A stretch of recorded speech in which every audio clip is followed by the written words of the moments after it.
Saudara-saudara, selamat datang. Sebelum kita masuk ke dalam pembahasan yang dalam hari ini, izinkan saya menyapa Anda yang baru bergabung. Jika Anda peduli dengan kebenaran firman Tuhan, silakan subscribe ke channel ini. Setiap like dan share Anda membantu terang ini menjangkau lebih banyak jiwa yang mungkin sedang bertanya hal yang sama.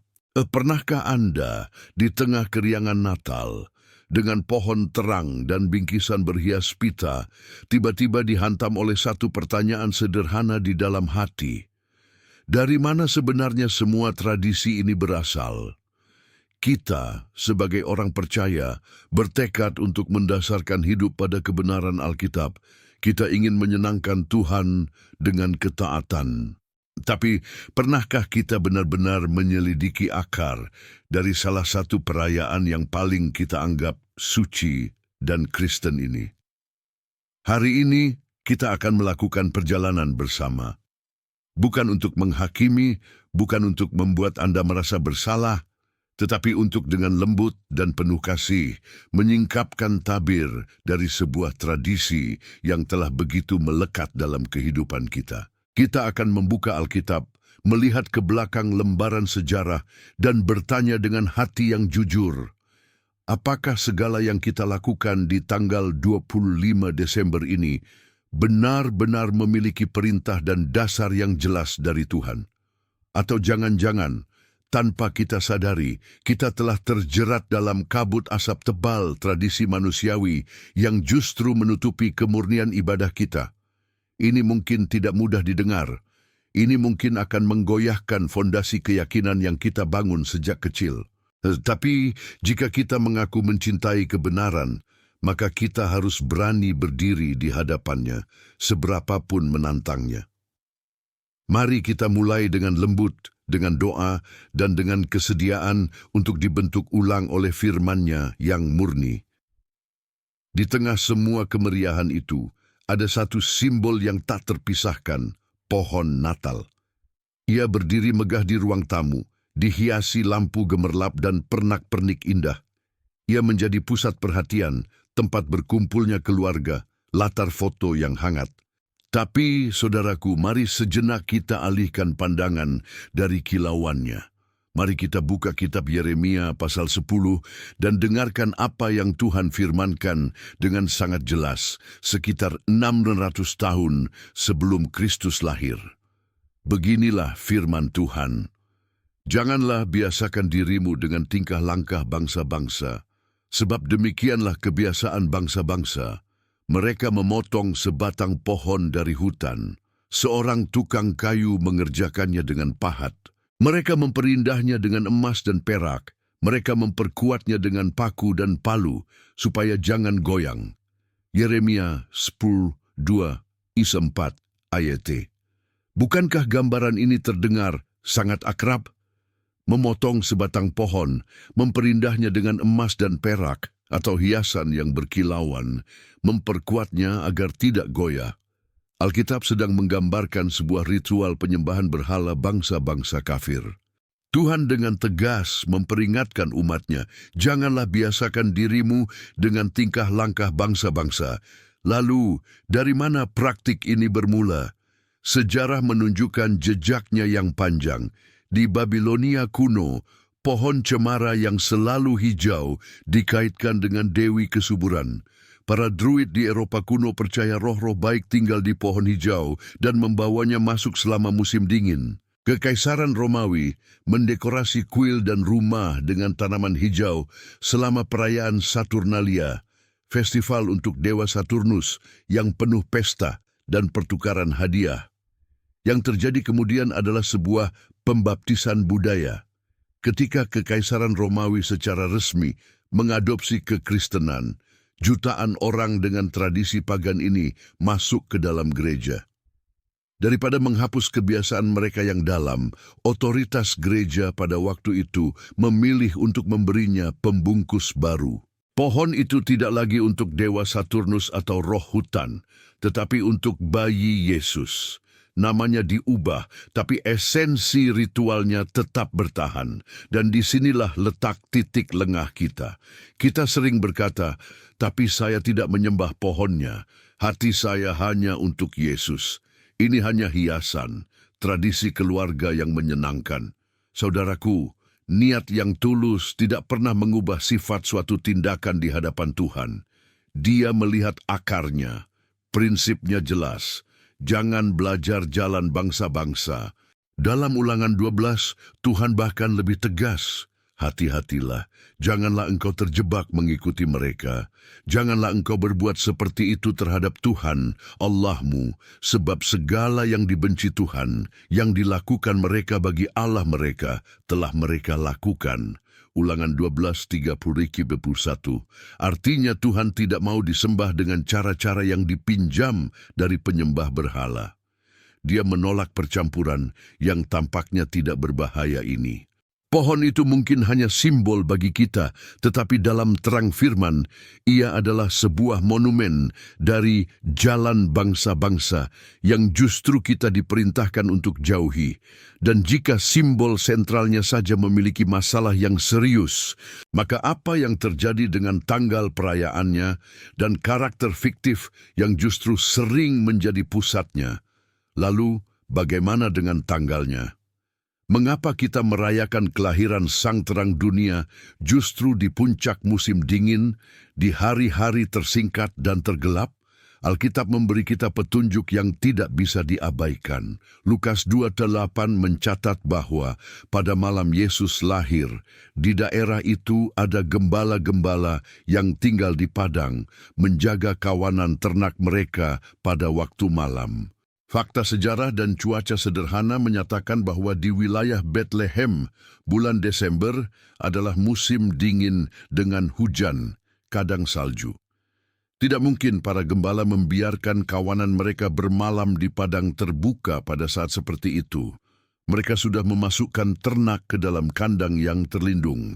Jadi kapan Yesus kemungkinan lahir? Banyak ahli Alkitab yang memperkirakan di sekitar musim gugur, mungkin bertepatan dengan Hari Raya Pondok Daun, Sukot.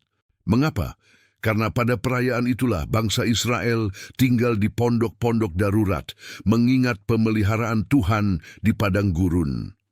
Dan Yohanes 1:14 berkata, firman itu telah menjadi manusia dan diam di antara kita. Kata diam dalam bahasa Yunaninya adalah skeno, yang secara harfiah berarti berkemah atau mendirikan pondok. Sangat indah jika Sang Firman yang menjadi manusia itu mendirikan pondoknya di antara kita tepat pada perayaan Pondok Daun.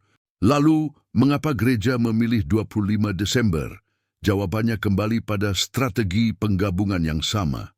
Tanggal 25 Desember di Kekaisaran Romawi adalah hari perayaan besar Dies Natalis Solis Invicti, hari kelahiran Dewa Matahari yang tak terkalahkan. Setelah titik balik matahari musim dingin, siang hari mulai bertambah panjang, seolah-olah matahari lahir kembali. Untuk menarik para penyembah berhala masuk ke gereja, otoritas gereja pada abad keempat mengambil tanggal perayaan mereka yang sudah mapan dan mengganti objek penyembahannya. Dewa Matahari Sol diganti dengan Sang Matahari Kebenaran, Kristus. Sekali lagi, ini adalah kompromi, bukan perintah. Dan kompromi itu melahirkan karakter lain yang justru sering mencuri perhatian, Sinterklas. Sinterklas. Sosok yang digambarkan penuh kasih, murah hati, tahu siapa yang nakal dan baik, bisa mengelilingi dunia dalam satu malam dan memberikan hadiah.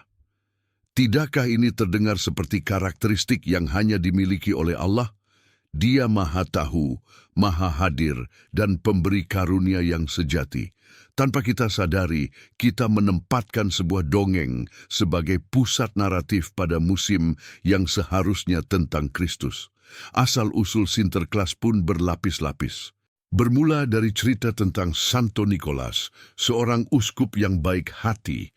Namun karakter ini kemudian melebur dengan legenda Odin, dewa Norse yang berjanggut putih, menunggang kuda terbang 8 kaki dan membagikan hadiah. Pada abad ke-19, puisilah yang mempopulerkan gambaran Sinterklas modern. Dan puncaknya, iklan Coca-Cola di tahun 1930-an yang mematenkan visual Sinterklas gemuk, berjanggut putih, dan berbusana merah yang kita kenal sekarang. Pertimbangkan dampaknya pada anak-anak kita. Kita dengan sengaja membangun sebuah kebohongan yang rumit.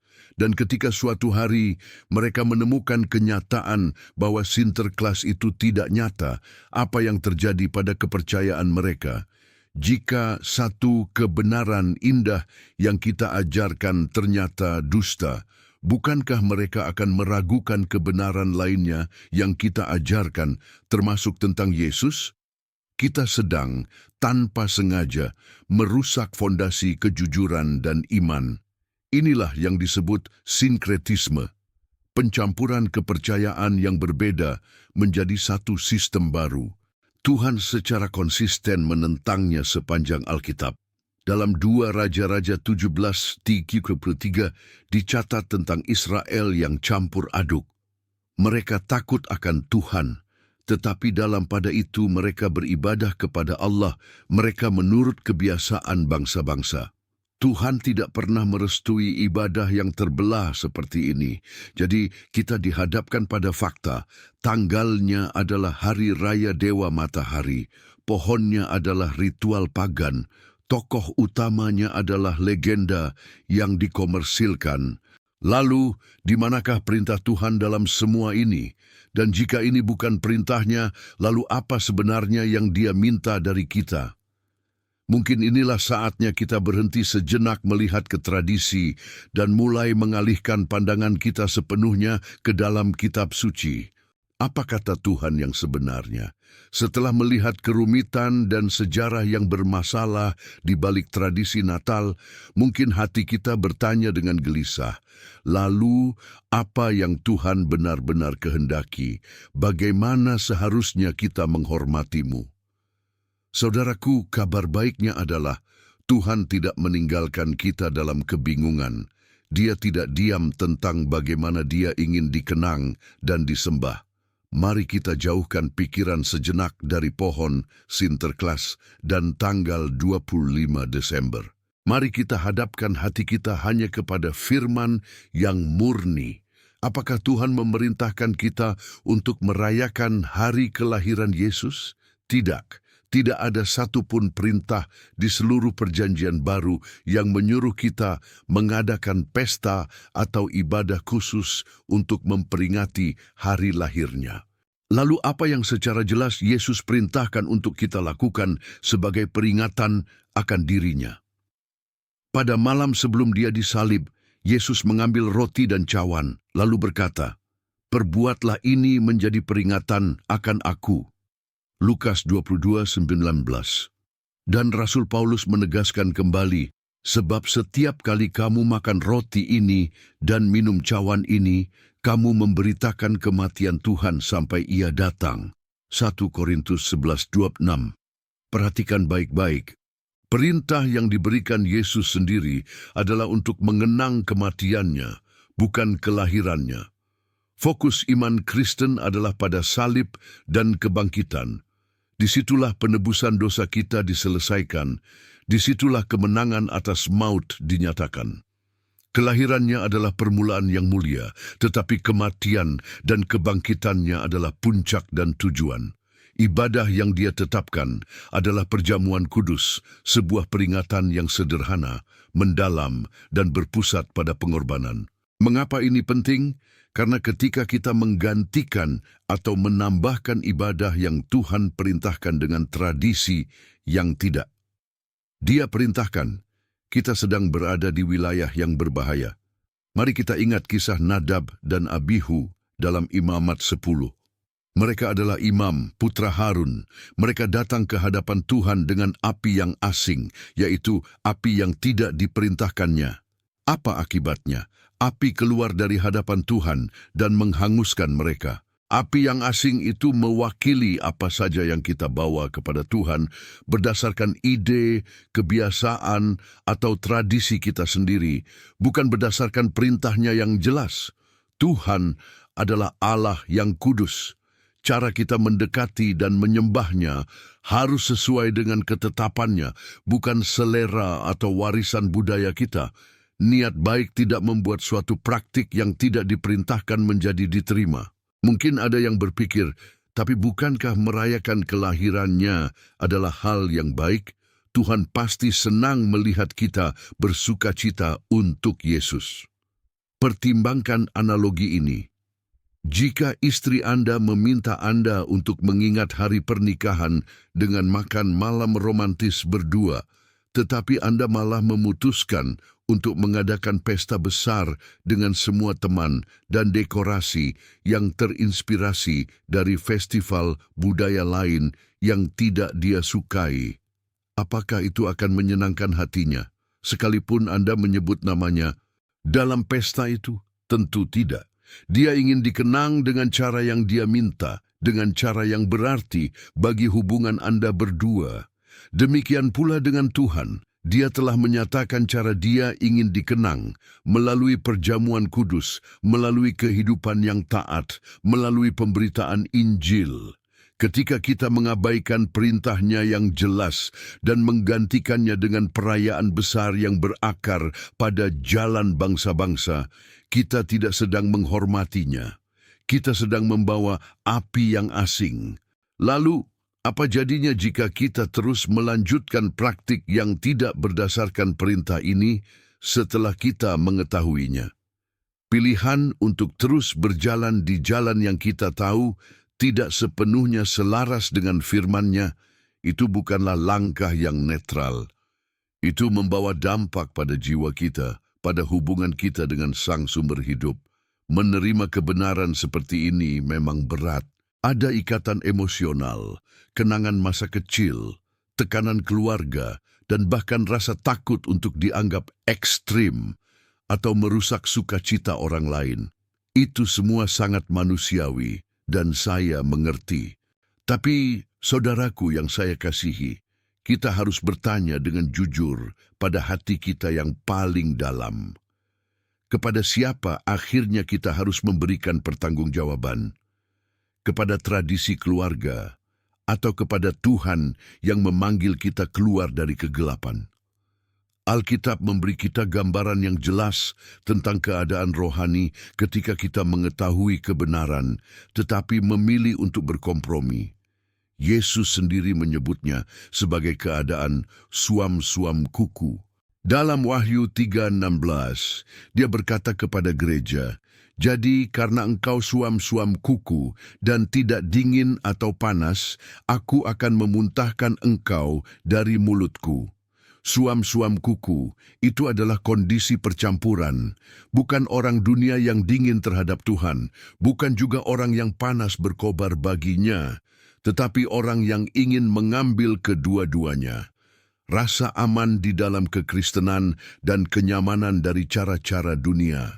Natal seperti yang dirayakan dunia, dengan semua kemasan pagannya, sering menjadi simbol utama dari suam-suam ini. Kita bernyanyi malam kudus, tetapi hati kita mungkin terikat pada ritual yang tidak kudus. Ini lebih dari sekadar pilihan gaya hidup. Ini adalah masalah persahabatan. Yakobus 4:4 memperingatkan dengan sangat keras. Jadi barang siapa hendak menjadi sahabat dunia ini, ia menjadikan dirinya musuh Allah. Sahabat dunia di sini berarti mengadopsi sistem nilai, cara penyembahan, dan prioritas yang bertentangan dengan Tuhan. Ketika kita bersikeras mempertahankan tradisi yang akarnya adalah penyembahan berhala, kepada siapa kita menunjukkan kesetiaan kita? Dan ada konsekuensi yang lebih dalam lagi, pengerasan hati. Ibrani 3:13 mengingatkan kita, "Tetapi nasihatilah seorang akan yang lain setiap hari, selama masih dapat dikatakan hari ini, supaya jangan ada di antara kamu yang menjadi tegar hatinya karena tipu daya dosa." Dosa itu menipu. Ia membisiki kita, "Tidak apa-apa, Tuhan mengerti. Ini hanya budaya, yang penting hatimu untuk Dia." Setiap tahun kita mendengar bisikan ini dan menurutinya, hati kita sedikit demi sedikit bisa menjadi tumpul terhadap suara Roh Kudus. kita bisa menjadi tidak peka lagi. Inilah yang paling berbahaya. Bukan murka Tuhan yang tiba-tiba, tetapi hati yang secara perlahan berhenti merasakan getaran kebenarannya. Lalu, apakah ada jalan keluar? Selalu ada. Jalan keluar itu disebut pertobatan. Bukan perasaan menyesal yang samar, tetapi pertobatan sejati yang menghasilkan buah. Seperti kata Yohanes Pembaptis, jadi hasilkanlah buah yang sesuai dengan pertobatan. Matius 3:8. Buahnya adalah perubahan tindakan yang nyata. Ini berarti dengan lembut dan penuh kasih menjelaskan kepada keluarga mengapa tahun ini akan berbeda. Ini berarti dengan berani membongkar dekorasi yang bermasalah dan menggantinya dengan obrolan yang dalam tentang kasih Kristus. Ini berarti mengalihkan anggaran untuk hadiah-hadiah yang sering berlebihan itu kepada pekerjaan misi atau membantu mereka yang membutuhkan. Ya, mungkin akan ada cibiran, mungkin ada yang menyebut Anda fanatik.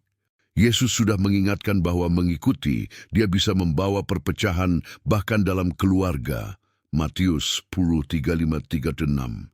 Tapi ingatlah kata-kata para rasul ketika mereka diperintahkan untuk tidak taat kepada Allah. Kita harus lebih taat kepada Allah daripada kepada manusia. Kisah para Rasul 5:29. Inilah penopang kita. Ketaatan itu mungkin terasa sunyi, tapi disitulah kita menemukan persekutuan yang paling dalam dengan Dia. Dan janji bagi mereka yang memilih jalan ketaatan ini sangatlah nyata.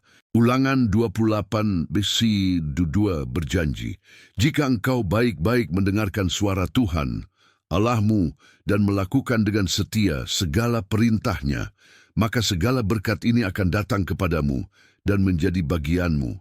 Tuhan memberkati ketaatan, bukan berarti hidup bebas masalah, tetapi ada damai sejahtera yang melampaui akal, ada penyertaan yang nyata, dan ada kepastian bahwa kita hidup di dalam kehendak-Nya.